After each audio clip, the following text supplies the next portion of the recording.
Irmãos, boa noite, graça e paz a todos. Bom, esclarecendo, né? As pessoas estão acostumadas a ver o pastor Glauber aqui todo domingo, e hoje ele não está presente porque ele teve um problema de saúde, né?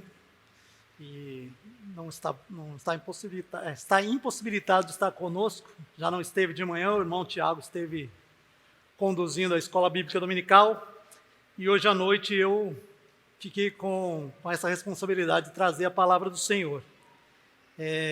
Já oramos aqui pelo restabelecimento do nosso pastor, né? Se Deus quiser, no próximo domingo ele estará conosco. Mas hoje nós vamos meditar juntos na palavra do Senhor, aquilo que o Senhor trouxe para mim, né, como palavra para eu trazer à igreja. Deus nos abençoe, então, neste momento. Nosso texto de hoje, nós vamos falar sobre o texto de Neemias. Acho que já está aí. Neemias. De homem comum a instrumento de restauração. Gostaria de que os irmãos abrissem suas Bíblias no livro de Neemias, capítulo 1, versículos de 1 a 4. Neemias 1, de 1 a 4. Deixem suas Bíblias abertas. Depois que a gente lê, também permaneçam com elas abertas, porque nós vamos percorrer um pouquinho o capítulo 1 e 2. Mas, inicialmente, antes de lermos, eu gostaria de trazer um contexto para a gente entender melhor o que a gente vai ler, né? Nós estamos aí, mais ou menos, no ano 446 a.C. O que estava acontecendo aí? Muitos anos antes desse episódio que nós vamos ler, ainda por volta de 605 a.C., o povo de Israel, o povo judeu, na verdade, ele se achou em infidelidade para com o Senhor. E através de Moisés, Deus já tinha falado ao povo que se isso acontecesse, ele iria espalhar o povo, ia trazer outros povos que retirariam o povo da sua terra, até que eles se arrependessem, para que voltassem. Então, no ano 605 a.C., a Judéia foi invadida pelo reino da Babilônia, o reino mais poderoso daquela época. E eles tomaram aquela terra, e eles pegaram aquele povo de Israel e os levaram cativos para a Babilônia, país, de certa forma, distante, mais ou menos 1.200 quilômetros de distância. E o povo foi levado para lá quase em sua totalidade. Após isso, passaram-se alguns anos, e esse reino da Babilônia, que era o reino mais poderoso da época, caiu. E ele foi conquistado por um outro povo, os medos e persas. Isso aconteceu em 539 a.C. Mais ou menos 70 e poucos anos, 68, 70 anos depois que eles foram levados. Foram conquistados pelo rei Ciro, rei dos medos e dos persas, Ciro II. Neste mesmo ano, Ciro fez um decreto estabelecendo que os judeus poderiam retornar à sua terra. E aí nós temos na história bíblica falando disso, no livro de Esdras, que fala que Zorobabel, então, fez o primeiro retorno com alguns do povo, uma quantidade do povo, e eles começaram a reconstruir o templo de Jerusalém. Depois disso, passaram-se alguns anos, e no ano 458 a.C., houve um segundo retorno de povos, conduzidos agora por Esdras. Isso aconteceu, então, 81 anos depois que a primeira leva retornou. E esse povo, essa quantidade do povo também retornou a Jerusalém. Passaram-se mais 8 anos. E aí, nós temos o episódio que nós vamos ler agora, 446 a.C. Lá em Jerusalém, lá na terra de Judá, estavam quem? Descendentes do povo judeu que tinha permanecido na terra quando a Babilônia conquistou, e eles acabaram ficando lá, uma pequena quantidade ficou, e os descendentes deles estavam lá. Estavam lá também os descendentes do pessoal que voltou com Zorobabel na primeira leva que retornou, 80 e poucos anos antes. E estavam também lá os outros que voltaram com Esdras, 8 anos antes. Esse povo estava lá em Jerusalém e na terra ali. Mas como estava lá? Então vamos ler Neemias, capítulo 1, de 1 a 4. Inicialmente de 1 a 4, mas os irmãos, por favor, permaneçam com as Bíblias abertas, nós vamos percorrer alguns versículos aí depois. Neemias 1, de 1 a 4. Palavras de Neemias, filho de Acalias, no mês de Quisleu, no 20º ano, quando eu estava na cidade de Suzã, Anani, uns irmãos, veio de Judá com mais alguns homens. Perguntei-lhes pelos judeus que voltaram, os que sobreviveram ao cativeiro, a respeito de Jerusalém. E eles me responderam: os que sobreviveram ao cativeiro estão passando grande aflição e vergonha lá na província. Os muros de Jerusalém foram derrubados e as portas da cidade queimadas. Depois de ouvir essas palavras, sentei-me e chorei. Lamentei por alguns dias e continuei a jejuar e orar perante o Deus do céu. Até aí. Irmãos, Israel estava retornando, alguns judeus retornando do cativeiro. Retornaram a primeira leva, a segunda, agora a terceira. É interessante que depois dessa conquista, que Israel foi levado para a Babilônia, lá em 605 a.C., Israel nunca mais teve autonomia. Nunca mais. Sempre viveu conquistada por alguém. Pelos babilônios, pelos medos persas, pelos romanos. Sempre pelos ingleses. Sempre esteve sob domínio. Até que em 1948, após a Segunda Guerra Mundial, a ONU, a Organização das Nações Unidas, após aquele holocausto terrível da Segunda Guerra Mundial, a ONU, em uma reunião presidida por um brasileiro, Oswaldo Aranha, um pouquinho de aula de história, foi restabelecido o Estado novo de Israel, que é o que a gente conhece hoje. Mas naquela época, lá de Neemias, 446 a.C., Israel estava dominada pelos medos e persas. O rei era Artaxerxes. Uma certa quantidade de pessoas estava lá em Jerusalém e retornou para Suzã, a capital do reino dos medos e persas. E ali estava Neemias. E Neemias pergunta: como é que está lá o pessoal? Como é que está Jerusalém? A terra prometida, a terra que Deus deu ao seu povo, Israel. Como está? A mão de Deus tinha movido autoridades, reis. Grandes coisas foram feitas para que aquele povo retornasse. Tudo parecia deveria estar bem, Mas não, as notícias não eram boas. A situação não era boa. O versículo 3 vai dizer que havia grande aflição e vergonha. Os muros de Jerusalém foram derrubados. As portas da cidade foram queimadas. Estavam os escombros. Ou seja, o povo estava acuado, desprotegido. Seus inimigos tinham livre acesso à cidade. Eles estavam vivendo em grande humilhação. Essa era a situação. E esse foi o relato dado por Hanani a Neemias.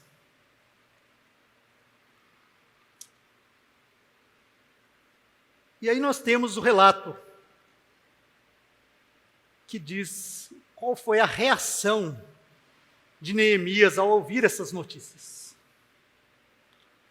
Quem era Neemias naquele momento ali? Neemias, capítulo 1, versículo 11, última frase do capítulo 1, versículo 11. Nessa época, eu era copeiro do rei. Eu era copeiro do rei. E qual foi a reação de Neemias? Depois de ouvir essas palavras, versículo 4, sentei-me e chorei. Neemias sentou-se e chorou. Neemias certamente usou de empatia e se colocou no lugar daquele povo e se compadeceu. Neemias não tinha nascido em Judá. Neemias tinha nascido no cativeiro. Mas Neemias conhecia a palavra do Senhor. Sabia que aquela era a terra prometida do seu povo. E quando ele viu aquela situação, ele se assentou e chorou. Ao saber da situação, ele não ficou indiferente. Ele não simplesmente soube a notícia e seguiu em frente. Não. Ele sentou-se e chorou. Sentou e chorou porque se pôs no lugar daquelas pessoas. Sentiu o que elas sentiam. Grande aflição e humilhação. E vergonha. Também ele sentou e chorou, porque ele sabia que aquela era a terra prometida, a terra que o Senhor tinha dado ao seu povo. E estava naquela situação de devastação. Como podia estar isso acontecendo? Como podia a terra que o Senhor deu ao seu povo estar desse jeito devastada, com o povo humilhado? O que tinha dado errado? Ele se assentou e chorou. Ele lamentou.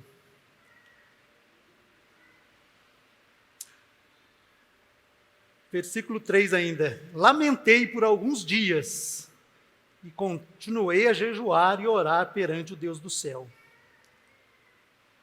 Seu lamento não foi algo trivial ou passageiro. Ele continuou a orar e a jejuar diante do Senhor. Ele persistiu. Neemias buscou o Senhor por aquela situação em jejum e oração. Ele tinha entendimento de onde buscar socorro. Ele tinha entendimento de onde buscar direção para aquele problema, para aquela situação tão terrível. Ele não se distraiu. Ele foi direto à fonte, direto a Deus, aquele que tudo pode e que podia resolver aquela situação. Neemias se assentou, chorou e lamentou. Se assentou porque talvez não conseguisse ficar em pé, diante de tamanha tristeza, ao ouvir aquela notícia. Ele não deixou para lá. Neemias sentiu como aquele povo sentiu. Interessante que o texto pode sugerir que o lamento e aquele período de jejum e oração de Neemias foram apenas alguns dias, né? Porque o texto fala isso. Versículo 4 fala assim: sentei-me e chorei, lamentei por alguns dias. Mas se a gente der uma estudada melhor no texto, prestar atenção no texto, nós vamos ver que não foram poucos dias, não. Versículo 1 do capítulo 1, vamos ler lá de novo. Ó. Palavras de Neemias, filho de Acalias, no mês de Quisleu, no 20º ano, quando eu estava na cidade de Suzã. Foi aí que ele recebeu a notícia. No mês de Quisleu. Não sei se a sua Bíblia tem no rodapé ali alguma observação, mas na minha tem, eu já vi várias que tem. O mês de Quisleu, ele é mais ou menos, corresponde mais ou menos ao mês de novembro e dezembro nosso, aqui. Depois vamos ao capítulo 2, versículos 1 e 2. No mês de Nisan, no 20º ano do rei Artaxerxes, quando eu estava servindo vinho, dei-o ao rei. Nunca antes eu tinha estado triste na sua presença. O rei me perguntou: por que o teu rosto está triste se não estás doente? Isto só pode ser tristeza do coração. Então tive muito medo. Neemias ainda estava triste, no mês de Nisan. E aí na minha Bíblia aqui, na Bíblia de vocês, deve ter também a observação, que fala que esse mês de Nisan corresponde mais ou menos ao mês de abril ou maio, nosso aqui. Então ele estava desde novembro até abril ou maio, se lamentando, chorando e jejuando. E o rei percebeu. Não foi um momento breve, não.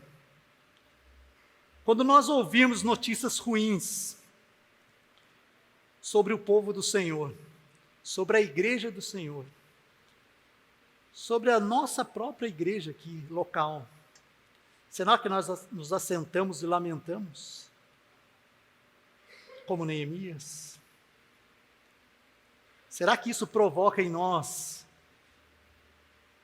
essa ideia de empatia, de sentirmos o que o outro está sentindo, de colocarmos isso diante do Senhor com insistência, com perseverança? Não foram alguns dias, não foram algumas semanas, um mês, foram 4 a 5 meses que ele se lamentou e chorou, e orou ao Senhor.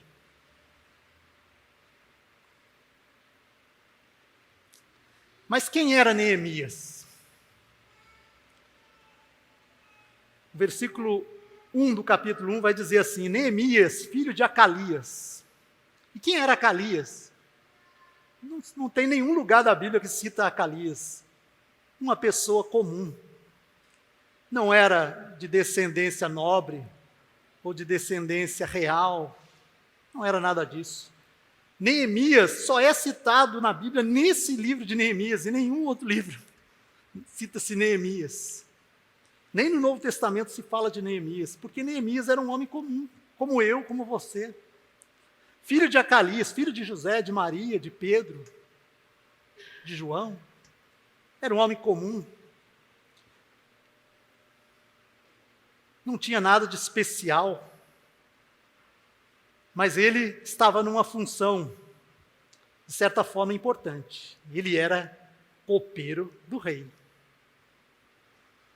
Copeiro do rei era aquele que cuidava da alimentação do rei e do vinho do rei, da bebida do rei. Até aí tudo bem, mas só que naquela época os reis eram muito perseguidos, como até hoje as autoridades têm que tomar cuidado com a sua segurança. E o copeiro tinha a função do quê? De experimentar a comida, a bebida, antes que o rei comesse. Porque se tivesse envenenada, que era o método mais comum de se tirar um rei do trono, era esse, né? Matava-se o rei e aí alguém ia sucedê-lo, né? Às vezes os próprios descendentes faziam isso para assumir o trono antes. Neemias tinha essa função. Ele cuidava da alimentação do rei e da segurança do rei. Alimentar do rei. Ele experimentava a comida. Era uma função de extrema confiança. Extrema confiança. Mas ele era apenas um copeiro do rei. Quem era Neemias? Ele tinha uma conduta, ele era um homem que tinha uma conduta exemplar. Apesar de estar servindo a um rei que subjugava e dominava o seu povo. Ele reconhecia que aquela autoridade estava lá porque Deus a tinha colocado, como a Bíblia fala que todas as autoridades estão em sua posição, porque Deus permitiu que estivesse. Deus as colocou lá. Capítulo 2, versículo 1.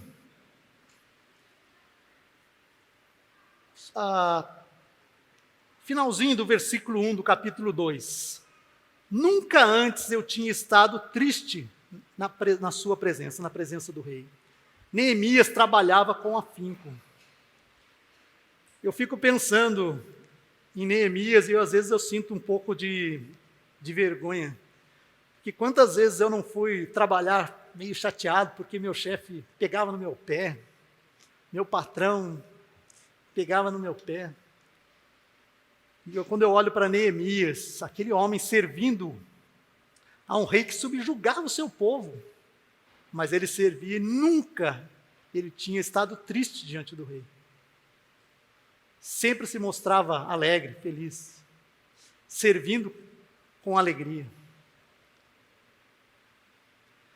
Neemias provavelmente conquistou sua posição não porque fazia coisas surpreendentes. Neemias não era como José ou Daniel, que interpretavam sonhos, conquistaram posições de destaque no Egito e na própria Babilônia, porque interpretaram sonhos, fizeram coisas espetaculares. Não aconteceu nada disso com Neemias. Ele também não era como os profetas, que faziam milagres como Elias, Eliseu, grandes maravilhas eram feitas por meio dele. Não. Ele provavelmente conquistou a sua posição de copeiro do rei, porque ele era uma pessoa idônea, confiável, íntegro, exercia suas atividades com fidelidade, com alegria, com gratidão a Deus. Tinha uma posição elevada, assim, no reino. A posição de copeiro, ele não tinha posição de governo, mas era uma posição almejada por muitos. Mas não era elevada como a de Daniel, como a de José, que tiveram nos reinos da Babilônia e do Egito. Ele tinha, sim, uma posição que era confortável. Muito provavelmente, a sua família vivia confortavelmente. Ele tinha condições de dar conforto muito bom à sua família, aos seus entes queridos. Mas ele não se apegou a isso. Ele era um homem comum. Poderia ter se apegado, se acomodado nessa situação quando ouviu aquela notícia. Mas não foi isso que ele fez. Ele podia ter se apegado ao seu conforto. Falado, puxa vida, está difícil a situação do pessoal lá, né? Vamos orar. Mas ele não fez só isso.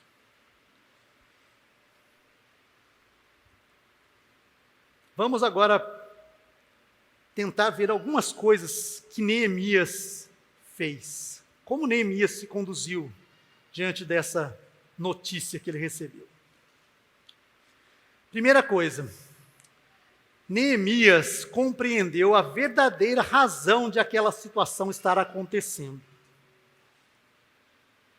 Neemias compreendeu a verdadeira razão daquela situação estar acontecendo. Ele não ficou apenas nos sintomas, ele foi até a causa. Certamente, aqueles períodos que Neemias passou orando e jejuando diante do Senhor, deram a ele o conhecimento necessário para que ele tivesse um bom entendimento da situação. Também, certamente, o conhecimento que ele tinha das Escrituras deram a ele sabedoria para identificar o que estava acontecendo ali. Vamos lá, os versículos 5 a 8 do capítulo 1. Vamos ler de novo. Capítulo 1, versículos de 5 a 8. Nós não lemos esse trecho ainda. Continuando então. Eu disse, ele tinha recebido aquela notícia, né? Se assentou, chorou, lamentou. E aí continuamos. Eu disse, ó Senhor, Deus do céu, Deus grande e temível, que cumpres a tua aliança e usas de misericórdia para com que aqueles que te amam e obedecem aos teus mandamentos. Os teus olhos estejam abertos e os teus ouvidos atentos para ouvires a oração do teu servo que faço diante de ti dia e noite pelos israelitas, teus servos. Confesso os pecados que nós, os israelitas, temos cometido contra ti. Sim, eu e a minha família pecamos. Temos agido de forma perversa contra ti e não temos obedecido aos teus mandamentos nem aos estatutos e as leis que ordenaste a teu servo Moisés. Lembra-te agora do que disseste a teu servo Moisés. se fordes infiéis, eu vos espalharei entre outros povos. Neemias estava citando aqui o texto de Moisés, em Deuteronômio, capítulos 29, finalzinho do 29, até o capítulo 30. Neemias conhecia a palavra do Senhor. E ele identificou que o que estava acontecendo ali, o motivo daquele acontecimento estava relatado lá. E ele cita o texto.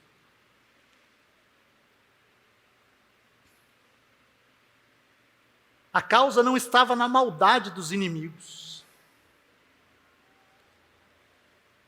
A causa não era fruto da incompetência do povo em produzir o seu próprio sustento, ou em agir politicamente, fazendo alianças com aquele povo, com aqueles povos vizinhos, para que não houvesse assaltos, não houvesse entradas lá e atacasse o seu povo lá, a cidade de Jerusalém. Não era essa a causa. Tampouco era obra do acaso, má sorte, nada disso. O que estava acontecendo com o povo em Jerusalém era obra do pecado, da desobediência, da infidelidade do povo. Ali estava a causa. E Neemias identificou isso. Ele não somente identificou, ele confessou. Neemias confessou. Ele não apenas confessou o pecado do povo. Aquele povo lá, Senhor, está em pecado, por isso que eles estão passando mal. Não, ele se incluiu. Confessa os pecados que nós, os israelitas, temos cometido contra ti. Sim, eu e a minha família pecamos. Ele não estava nem perto de Jerusalém. Mas ele se inclui na confissão e no pecado, no pedido de perdão. Temos agido de forma perversa contra ti e não temos obedecido aos teus estatutos.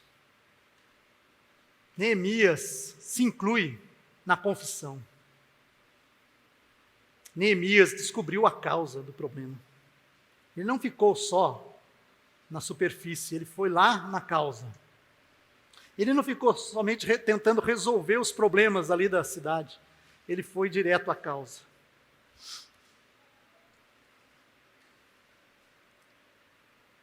Uma segunda coisa que Neemias também compreendeu muito bem. Neemias compreendeu o caminho para a solução daquele problema. Ele identificou a causa, mas ele também compreendeu muito bem o caminho para a solução. E o caminho era clamar ao Deus que é fiel em cumprir as suas alianças e se colocar em posição de arrependimento e obediência. Os versículos 8 a 10, vamos ler. O 8 nós já lemos, mas vamos ler de novo. Lembra-te agora do que disseste a teu servo Moisés. Se fordes infiéis, eu vos espalharei entre outros povos. Mas se voltares para mim e obedecerdes os meus mandamentos e os praticardes, ainda que os vossos exilados estejam dispersos pelos lugares mais distantes debaixo do céu, de lá os ajuntarei e os trarei para o lugar que escolhi, para estabelecer o meu nome. Eles são teus servos e o teu povo que resgataste com teu grande poder e com teu braço forte.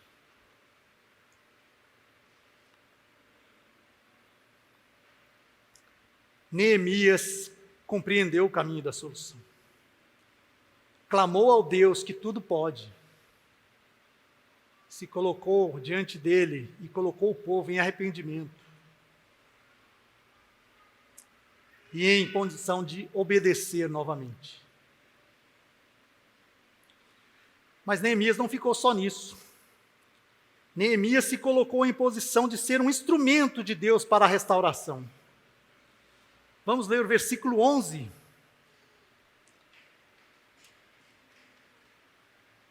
Ó Senhor, que os teus ouvidos estejam atentos à oração deste teu servo e à oração dos teus servos, cujo prazer está em temer o teu nome. Faz com que teu servo seja bem-sucedido hoje, concedendo-lhe benevolência deste homem. Que homem? Do rei Artaxerxes, do qual ele era copeiro.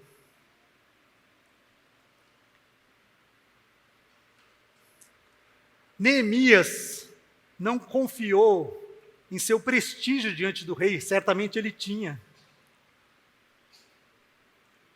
Ele não se fez valer da confiança que o rei tinha nele. Não. Ele pediu ao Senhor que lhe concedesse êxito naquela situação.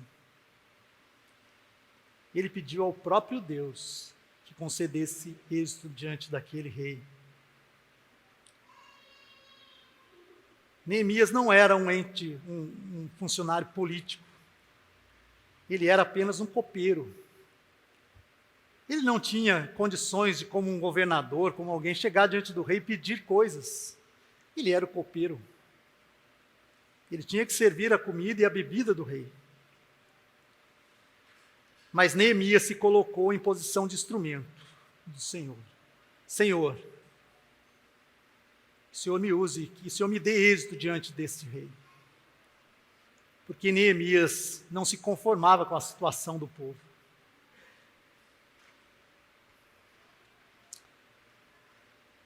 Indo agora para o capítulo 2 de Neemias, este capítulo vai nos mostrar como Deus agiu.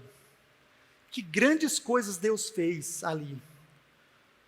Como Deus realizou coisas tão maravilhosas.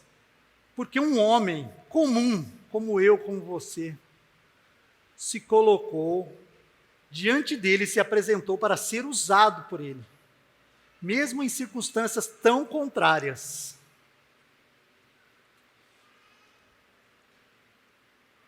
Eu vou ler com os irmãos um trecho do capítulo 2. Acompanhe aí na sua Bíblia. No mês de Nisan, no 20º ano do rei Artaxerxes, quando eu estava servindo vinho, dei-o ao rei. Nunca antes eu tinha estado triste na sua presença. O rei me perguntou: por que o teu rosto está triste, se não estás doente? Isso só pode ser tristeza do coração. Então tive muito medo. Ele teve medo porque não se podia chegar diante do rei para trabalhar triste. Era uma desonra. E os reis naquela época tinham muito poder, podia mandar executá-lo. E disse ao rei: que o rei viva para sempre. Como meu rosto não estaria triste se a cidade em que está o sepulcro dos meus pais está devastada e as suas portas destruídas pelo fogo? Então o rei me perguntou: o que estás me pedindo? Nessa hora eu orei ao Deus do céu. Neemias tinha passado 4 meses jejuando e orando. E agora ele estava diante do rei, temendo pela sua vida. E o rei lhe faz uma pergunta: o que você quer pedir? E naquele momento ele não podia sair. Ele: espera aí um pouquinho, eu vou orar ali e volto, né? Mas ele orou, provavelmente em pensamento. Ele levou o seu pensamento a Deus ali diante do rei. E orou. E ele, continuando, versículo 5. E disse ao rei: se for do teu agrado, e se o teu servo puder contar com a tua benevolência, peço-te que me deixes ir ajudar a cidade dos sepulcros de meus pais, para que eu a reconstrua. Então o rei, tendo a rainha sentada ao seu lado, me perguntou: quanto tempo durará a tua viagem? Quando voltarás? Depois de informá-lo sobre a duração da viagem, ele concordou em me deixar ir. Eu também disse ao rei: se for do teu agrado, que se providenciem cartas para os governadores dos territórios a oeste do Eufrates, para que me deixem passar, e assim eu possa chegar a Judá. Que me seja dada também uma carta para Asaf, guarda da floresta do rei, a fim de que ele me dê madeira para as vigas das portas da fortaleza que fica junto do templo, e para os muros da cidade, e também para a casa que iria ocupar. Graças à mão benevolente de Deus que estava sobre mim, o rei atendeu aos meus pedidos. Irmãos, como esse texto traz para nós coisas impressionantes. Um homem comum, um copeiro, estava diante do rei, do reino mais poderoso do mundo naquela época. Aquele homem era o homem mais poderoso do mundo naquele momento. Ele não pediu uma audiência ao rei, até porque nem poderia. Neemias não pediu uma audiência, ele estava apenas fazendo o seu trabalho do dia a dia. Mas o rei notou a sua tristeza e o chamou para uma conversa. Ele temeu por sua vida. Neemias ficou temeroso, o texto diz. Mas ele não parou, ele prosseguiu. Ele confiava no Deus que é dono da vida. Ele podia perder a sua vida ali, podia, mas ele prosseguiu. O rei deu a oportunidade a ele de se expressar sobre o que estava acontecendo e deu a oportunidade de ele pedir o que ele queria. E ele pediu algo, se a gente pensasse, colocar na posição daquele rei, era algo impossível. Imagine que aquele rei está lá dominando vários reinos, e um deles é lá o reino de Judá, a cidade de Jerusalém. E aí ele fala assim, eu quero reconstruir a cidade, quero reconstruir os muros. Mas os muros eram justamente a proteção da cidade contra os inimigos. E quem era o inimigo? O próprio rei.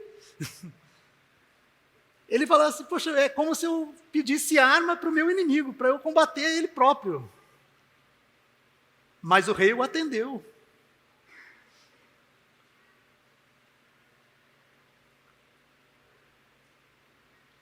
Ele não tinha autoridade para transitar pelo reino. Então ele começou a pedir um pouco mais, né? Aquela história, né? Pede a mão, quer o braço, né? E ele foi assim, ó rei, mas eu preciso que o senhor me dê uma carta, para que os governadores me deixem passar. E o rei deu. E ele não parou por aí, ele falou assim, senhor, eu quero, rei, eu quero reconstruir a cidade, mas eu não tenho recurso. O rei podia falar para ele, mas você quer construir, problema seu, eu já te deixei ir, agora se vira, né? Vê lá para o pessoal seu lá. Não, mas o rei falou, não, está aqui a carta, pode ir lá pedir a madeira, pedir o material lá para o meu pessoal, eles vão te dar. Está lá a carta do rei. Então, quer dizer, ele pediu para fazer uma coisa que não era de interesse do rei, ele pediu para sair do seu trabalho, que era uma coisa difícil, porque o rei confiava nele. Quem ia ser o copeiro agora? Como que o rei ia conseguir algum outro copeiro com tanta confiança como aquele? E ele deixou. Ele pediu para poder passar pelos reinos lá com autoridade, e o rei deu. E ele pediu ainda o material para fazer a obra, e o rei deu. Tudo o que ele pediu, o rei lhe concedeu. Mas Neemias estava ciente que a verdadeira fonte daqueles recursos não era o rei. Quem havia concedido aquilo não era o rei, era o próprio Deus. Versículo 8 do capítulo 2. Que me seja dada também uma carta para Asaf, guarda da floresta, a fim de que ele me dê madeira para as vigas das portas, da fortaleza que fica junto ao templo e para os muros da cidade, e também para a casa que irei ocupar. E aí ele fala assim, graças à mão benevolente de Deus que estava sobre mim, o rei atendeu os meus pedidos. Neemias sabia qual era a fonte. A verdadeira fonte era o próprio Deus, a quem ele servia. Por fim, Neemias não era construtor. Neemias não era engenheiro. Neemias não era nem administrador de obras. Ele era o copeiro do rei. Mas ele liderou a reconstrução da cidade e dos muros. E dos portões daquela cidade. Neemias não era militar ou combatente, mas portou-se como um verdadeiro general. Se você estudar a história de Neemias mais à frente, continuar lendo, você vai ver que os inimigos tentaram de todas as formas atrapalhar a construção daqueles muros. E Neemias foi muito competente em gerar segurança àquele povo. Ele liderou aquele povo. Ele fez o povo trabalhar com a espada do lado. Neemias criou estratégias militares para impedir que aquele povo invadisse ali de novo e os matasse, e impedisse a construção daqueles muros. Se portou como um verdadeiro general, sem nunca ter sido militar ou coisa do tipo.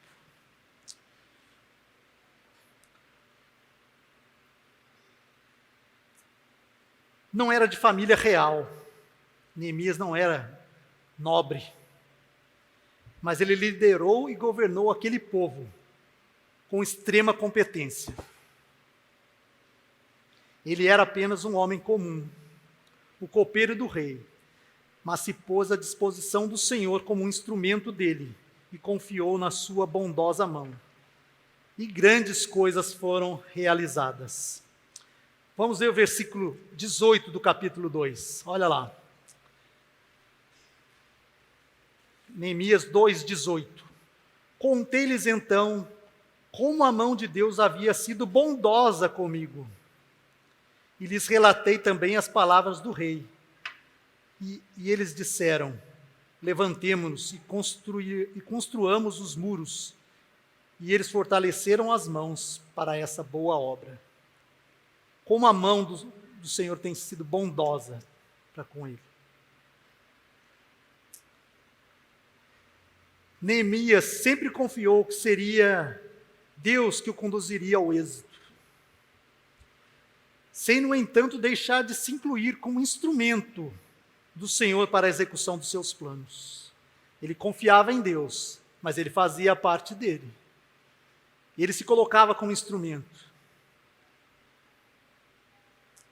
Versículo 10 do capítulo 2.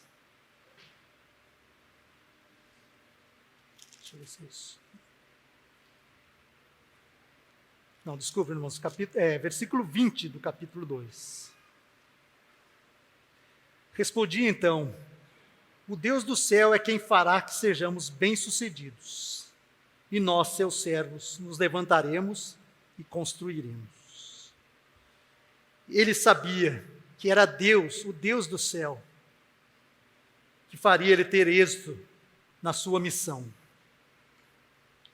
Ele se colocou como instrumento do Senhor para a execução dos seus planos.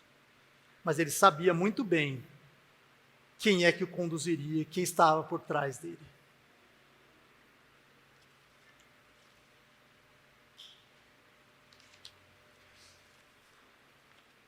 Vamos a algumas aplicações.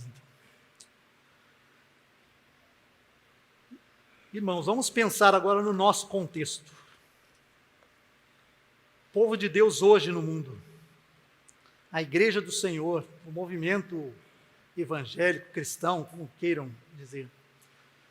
Quando nós olhamos e vemos as notícias, e enxergamos e ouvimos, e vemos as notícias do que está acontecendo com o nosso povo, o povo dito do Senhor.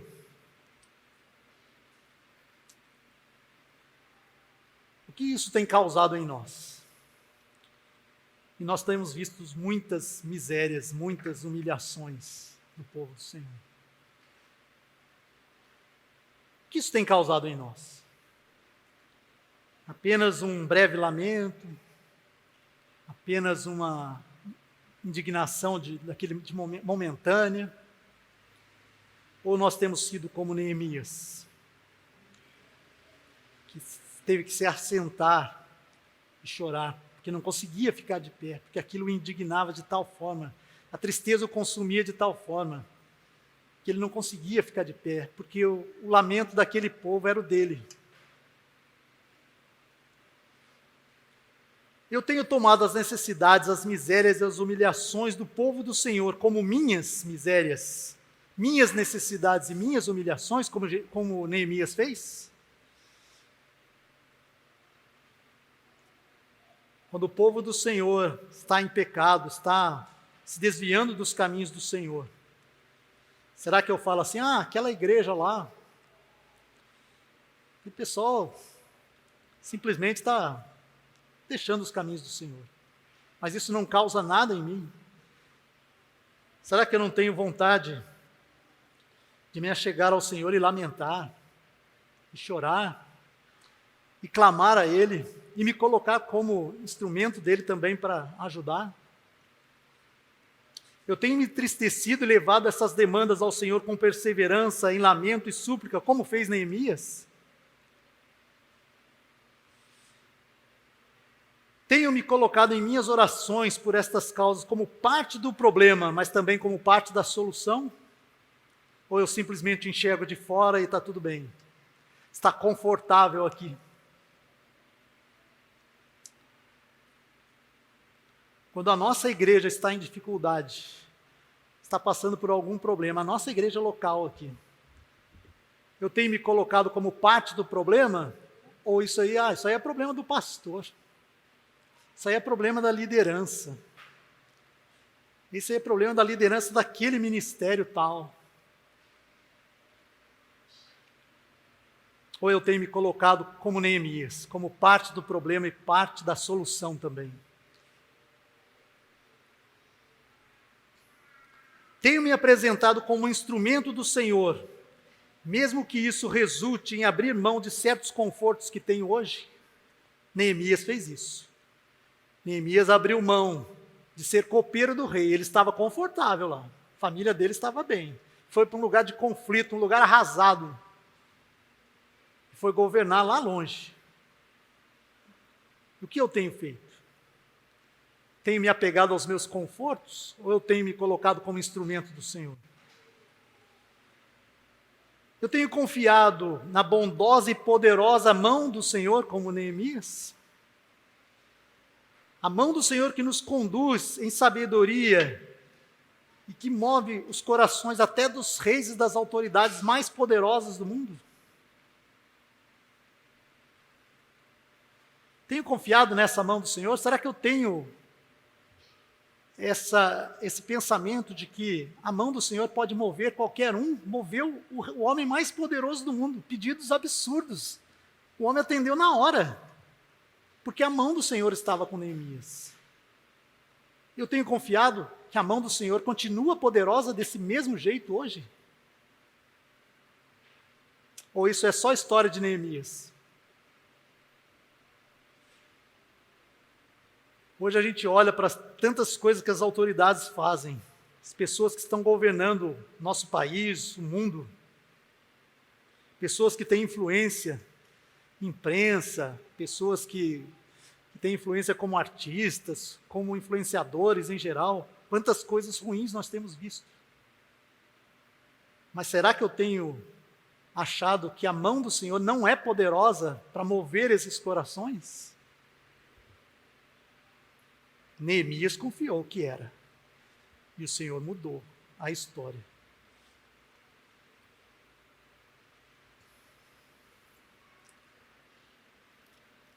Se a gente continuar lendo o livro de Neemias, nós vamos ver que Neemias, no capítulo 6, ele vai dizer assim: os muros foram reerguidos. Vamos ler juntos. Neemias 6:15. Neemias 6,15. Neemias voltou foi a Jerusalém.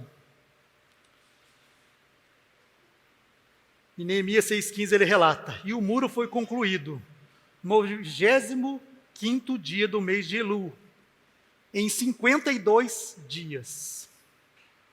Neemias lamentou e orou ao Senhor por 4 meses ou 5 meses. Mas em apenas 52 dias, ele levantou aqueles muros da cidade de Jerusalém, que estavam destruídos, que as pessoas achavam impossível fazer aquilo.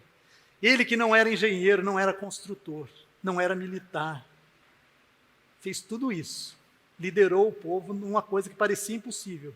Mas o tempo que ele lamentou e orou a Deus foi muito maior do que o tempo que ele gastou para erguer os muros, porque o Senhor estava com ele. Às vezes nós temos que gastar mais tempo com o Senhor, porque o Senhor vai providenciar a execução do que nós temos que fazer. Sejamos como Neemias, um homem comum, filho de Acalias, poderia ser filho de João, de José, de Pedro, um homem como eu, como você, mas que se disponibilizou para ser usado pelo Senhor, e assim foi. E hoje nós temos o relato de Neemias eternizado na Bíblia. E nós sabemos que o Senhor o usou, aquele homem comum, foi instrumento de Deus. E Jerusalém foi reerguida. Que nós possamos ser como Neemias. Que possamos ter Neemias como um exemplo, não para a glória de Neemias, mas como ele mesmo diz, como ele mesmo reconhece. A glória é do Senhor, porque a mão bondosa do Senhor estava comigo, e ela que me fez ter êxito diante do rei e diante de toda aquela situação. Que Deus nos abençoe. Vamos orar, irmãos.